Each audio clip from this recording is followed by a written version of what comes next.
السلام عليكم ورحمة الله وبركاته.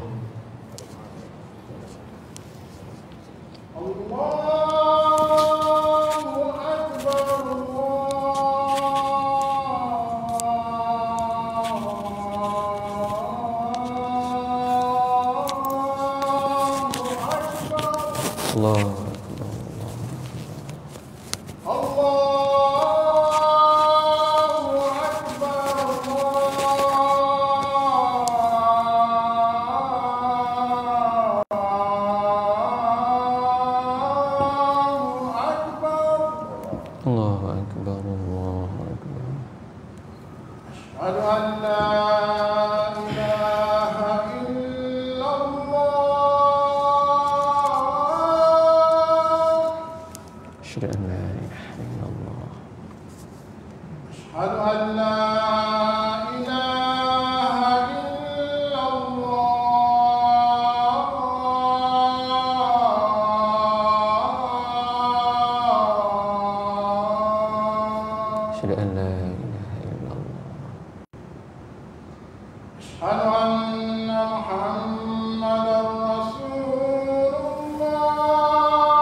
الصلاة القائمة محمد الوسيلة والفضيلة.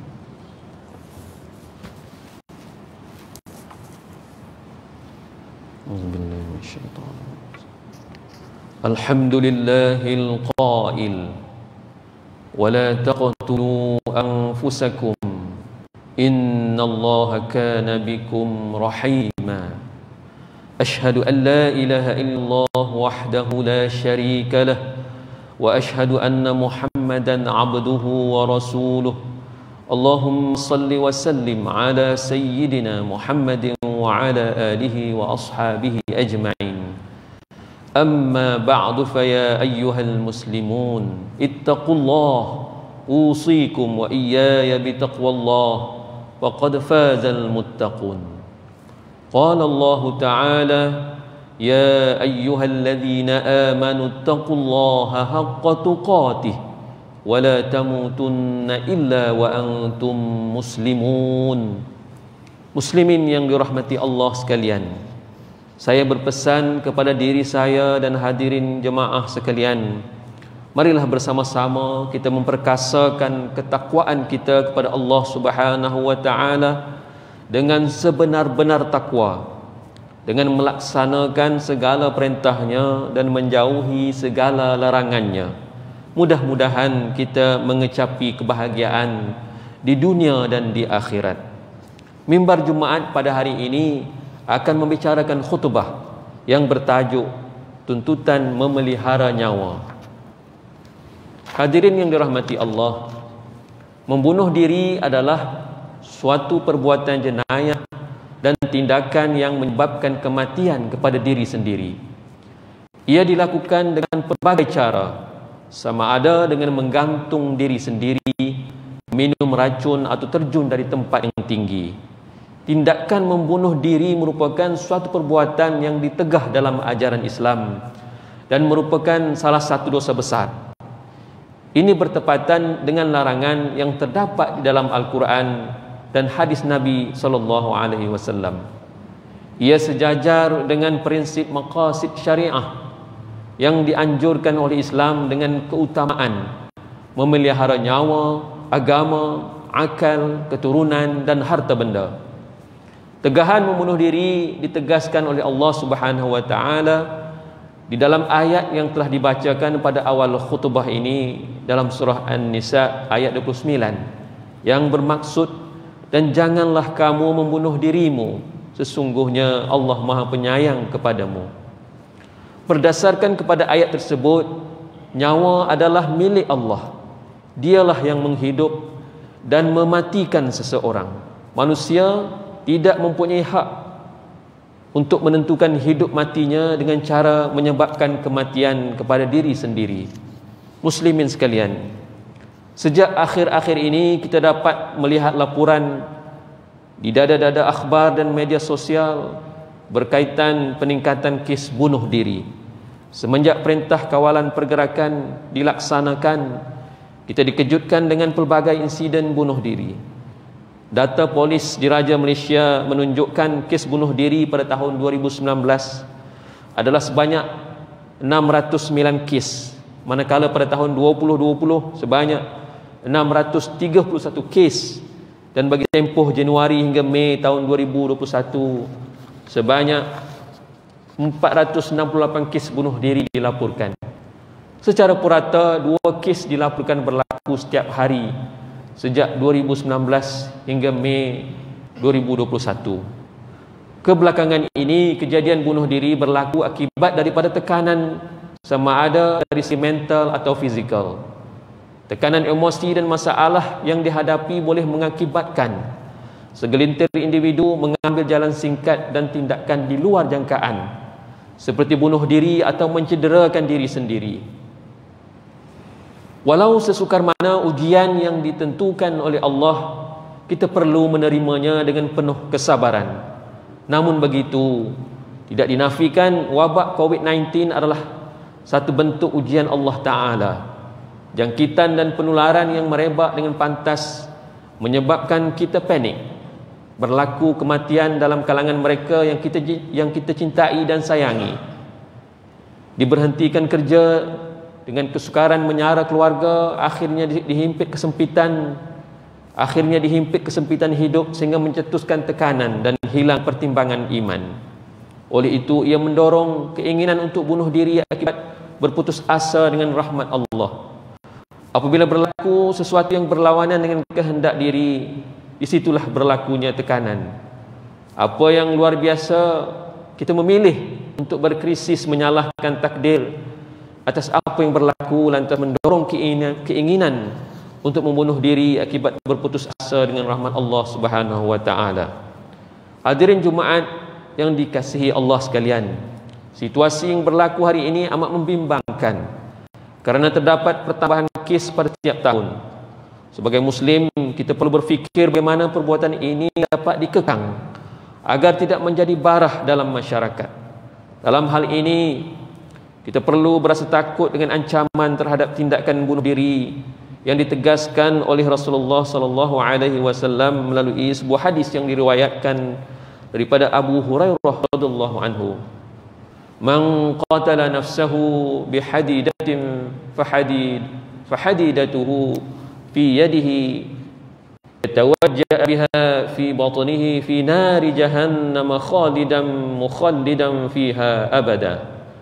وَمَنْ شَرِبَ سُمًّا فَقَتَلَ نَفْسَهُ فَهُوَ يَتَسَاحُ فِي نَارِ جَهَنَّمَ خَالِدًا مُخَلِّدًا فِيهَا أَبَدًا وَمَنْ تَرَدَّى min jabalin faqatala nafsahu fahuwa yataradda fi nari jahannam khalidan mukhallidan fiha abada. Barang siapa yang membunuh diri dengan pisau, maka kelak pisau di tangannya dia akan menikam ke perutnya pada hari kiamat di neraka Jahannam, dan dia kekal di dalam selama-lamanya. Dan barang siapa membunuh diri dengan meminum racun, maka racunnya di tangannya, dia akan meminumnya di neraka Jahannam dan kekal di dalamnya selama-lamanya. Dan barang siapa terjun dari atas gunung sehingga dia mati, maka kelak dia akan terjun dari tempat tinggi di neraka Jahannam dan dia kekal di dalamnya selama-lamanya. Hadis riwayat Al-Bukhari dan Muslim. Berdasarkan kepada hadis Nabi tersebut, membunuh diri merupakan perbuatan terkutuk yang dilarang Allah. Pelakunya akan diazab oleh Allah di hari akhirat nanti, dan tiada siapa pun akan terlepas dari azabnya.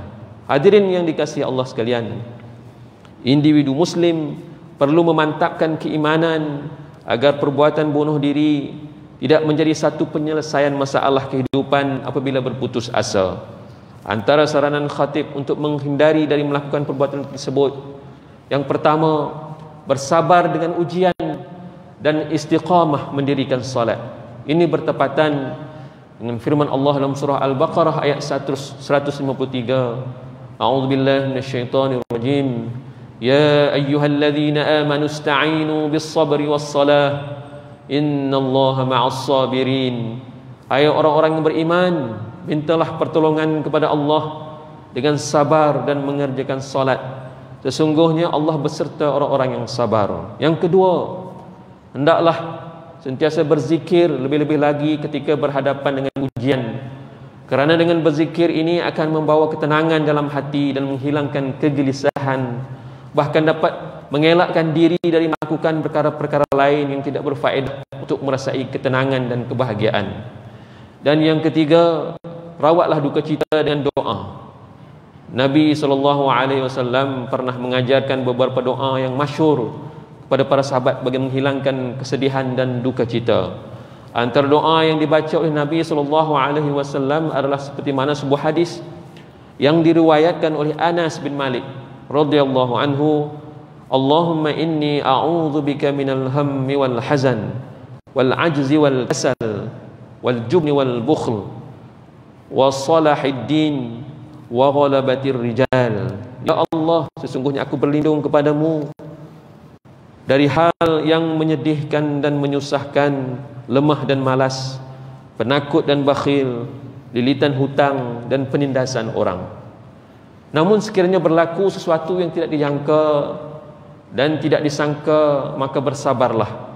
Belum tentu itu satu keburukan, malah setiap ujian dan dugaan hidup perlu dihadapi dengan sabar. Firman Allah dalam surah Al-Baqarah ayat 155, A'udzubillahi minasyaitonir rajim. وَلَنَبْلُوَنَّكُمْ بِشَيْءٍ مِّنَ الْخَوْفِ وَالْجُوعِ وَنَقْصٍ مِّنَ الْأَمْوَالِ وَالْأَنفُسِ وَالثَّمَرَاتِ وَبَشِّرِ الصَّابِرِينَ.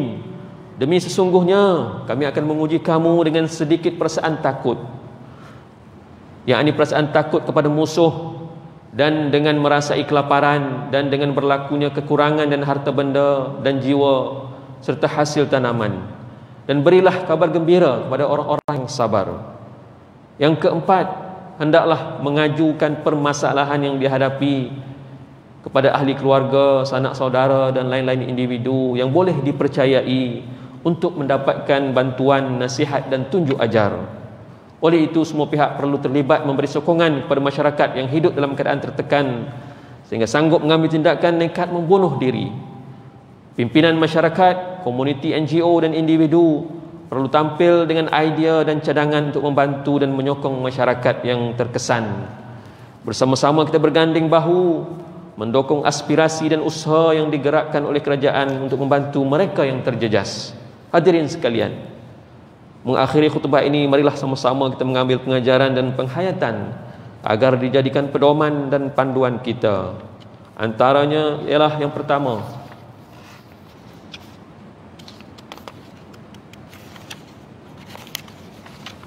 umat Islam hendaklah memantapkan akidah Islamiah dengan meyakini bahawa ujian yang diberikan oleh Allah Subhanahu wa taala adalah tanda sayangnya Allah itu kepada hamba-hambanya. Yang kedua, umat Islam hendaklah meyakini bahawa kehidupan di dunia ini adalah satu ujian yang akan dihisap segala apa yang dilakukannya pada hari akhirat nanti. Yang ketiga, umat Islam hendaklah sedar bahawa membunuh diri adalah satu perbuatan yang dilarang oleh Islam dan berdosa besar. Yang keempat, umat Islam hendaklah berusaha mengambil langkah-langkah positif dalam menyelesaikan masalah kehidupan, lebih-lebih lagi dalam suasana PKPD ini, dengan merujuk pihak-pihak yang berwibawa dan berautoriti. A'udzubillahi minasyaitonirrajim. Qul ya ibadiyalladzina asrafu ala anfusihim la taqnatu min rahmatillah innallaha yaghfirudz dzunuba jami'a innahu huwal ghafurur rahim. Katakanlah wahai Muhammad, wahai hamba-hambaku yang telah melampaui batas terhadap diri mereka sendiri dengan perbuatan-perbuatan maksiat, janganlah kamu berputus asa dari rahmat Allah, kerana sesungguhnya Allah mengampunkan segala dosa. Sungguhnya dialah jua yang maha pengampun, lagi maha mengasihani. Surah Az-Zumar ayat 53. Barakallahu li wa lakum fil Qur'anil azim wa nafa'ani wa iyyakum bima fihi minal ayati wal dzikril hakim wa taqabbala minni wa minkum tilawatahu innahu huwas samiul alim. أقول قولي هذا وأستغفر الله العظيم لي ولكم ولسائر المسلمين والمسلمات فاستغفروه إنه هو الغفور الرحيم.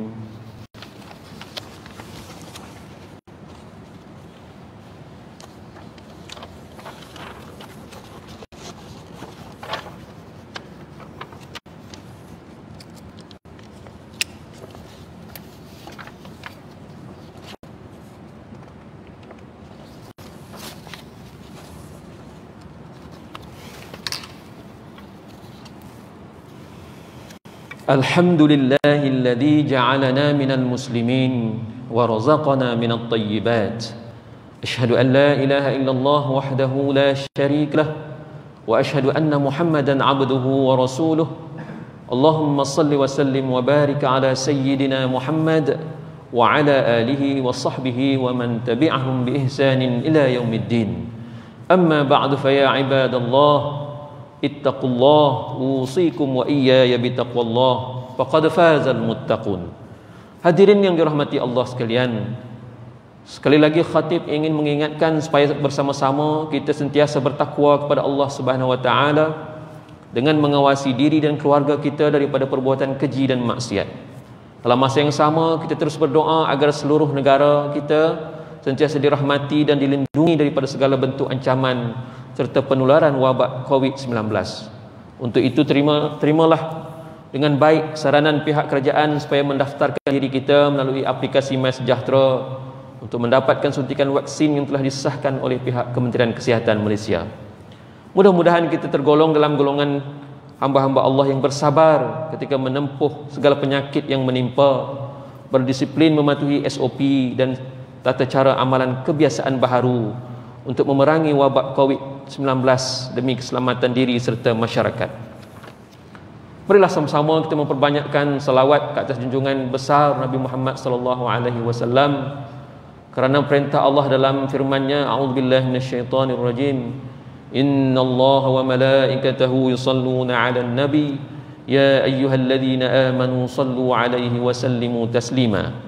Allahumma salli wa sallim ala sayyidina wa maulana Muhammad sayyidil mursalin wardallahumma an ashabihi wa qarabatihi wa azwajihi wa dhurriyyatihi ajma'in. Allahumma ighfir lil muslimin wal muslimat wal mu'minin wal mu'minat al ahya'i minhum wal amwat innaka sami'un qaribun mujibud da'awat wa ya qadiyal hajat.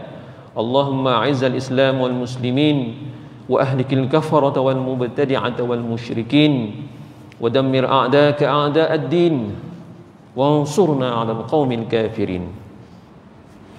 اللهم إنا نسألك ونتوسل إليك بنبيك الأمين ونسألك بأسمائك الحسنى وصفاتك العظمى أن تحفظ بعين عنايتك الربانية وبحفظ وقايتك الصمدانية جلالة ملكنا المعظم سلطان سلانغو سلطان شرف الدين إدريس شاه الحاج ابن المرحوم سلطان صلاح الدين عبد العزيز شاه الحاج اللهم أدم العون والهداية والتوفيق والصحة والسلامة منك لولي عهد سلانغو تنكو عمير شاه ابن سلطان شرف الدين إدريس شاه الحاج في أمن والصلاح وعافية بمنك وكرامك يا ذا الجلال والإكرام اللهم أطل عمرهما مصلحين الموظفين والرعية والبلاد وبلغ مقاصدهما لطريق الهدى والرشاد.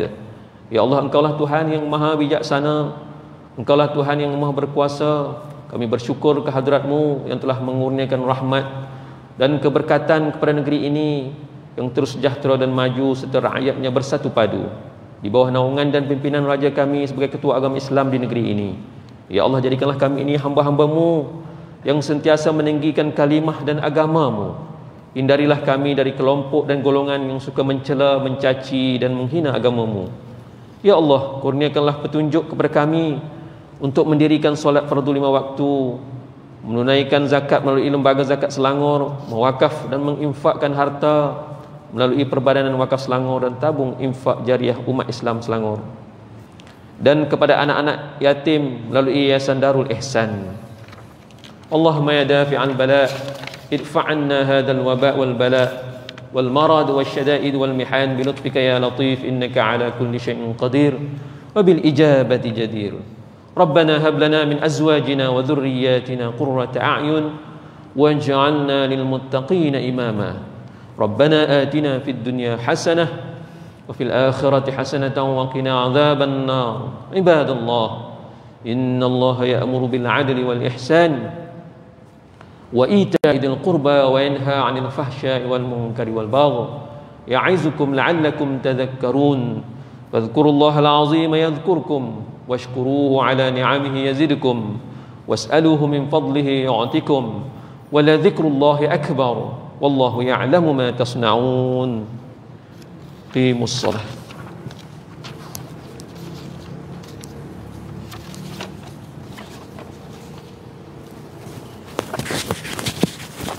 Allahu akbar, Allahu akbar. Ashhadu